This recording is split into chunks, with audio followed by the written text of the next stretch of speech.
Hey, this is Tristan at Hip Cooks, and we are in West Los Angeles.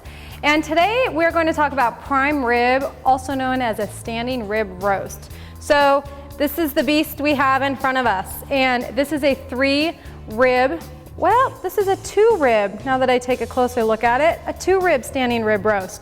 And we ordered it from the butcher, and he kindly cut the meat away from the rib and then tied it tightly. And if your butcher does that, that's great. It could be what you asked for because it'll help in the prepping and the cutting of the meat later on.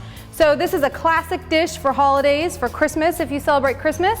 And it's pretty easy to get going. So I've got this, I've wiped it down, I've patted it down and absorbed all the extra blood that's come off of the meat. I can see that there's not much trimming. There's a nice amount of fat on the back. So I don't want to cut any off because that's what lends to the tasty flavor.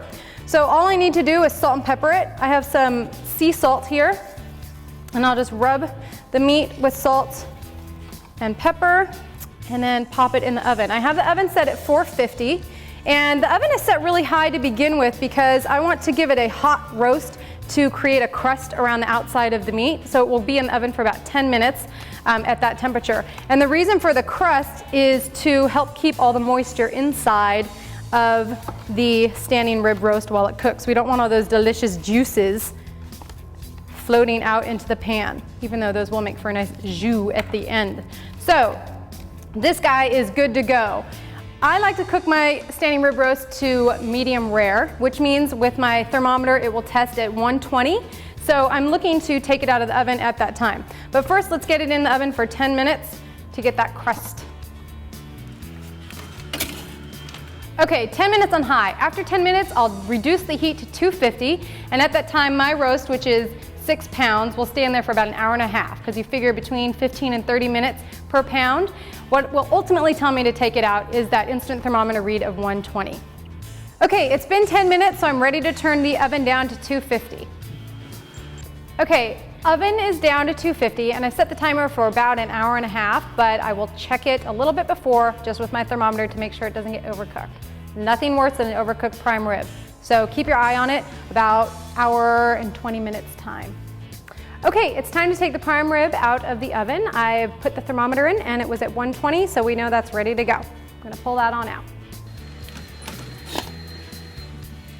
Okay, this is looking good. So when I use the thermometer, I put it into the thickest section of the meat. And I know that the temperature is going to continue to rise while it's sitting out because I do need to wait 20 minutes before I cut into the prime rib. So cover it lightly to keep that heat in and it will get up to 125 just where I want it for medium rare. Okay. So this was 6 pounds. And this ended up at about 20 minutes per pound. So I had 2 hours with this in the oven. And we will cut it in 20 minutes. Okay, our prime rib has been sitting for 20 minutes and it's ready to carve. All right, it's cooled down enough that I can handle it with my hands, which is nice. All right, remember before we put it in that there were the strings attached. So have some scissors handy so that we can snip those off. So if you lift up the standing rib roast, you can see, oh, that's cooked perfectly. Look at that. Lovely and pink. That the butcher has separated this already.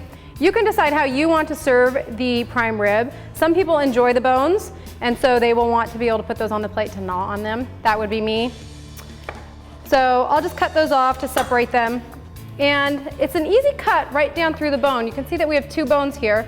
So I'll just take a slice right down through the middle and I'll have 2 bones with a lot of meat on them. So that's kind of like a nice big huge rib. And whichever of your guests like that, they can go for it. As far as cutting the meat, since there are no bones attached, they have been removed, we can just slice it down the side.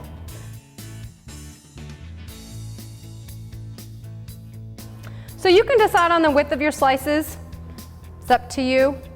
And I will just continue to slice this, and most likely, I think these 2 pieces here make for a lovely serving. So onto the plate they go. Serve that with some creamy horseradish, and you are set. And that is how to make a prime rib. Thanks for watching. If there are any other dishes you'd like to see me prepare, please send us an email at request@mahalo.com. And in the meantime, check out our other videos.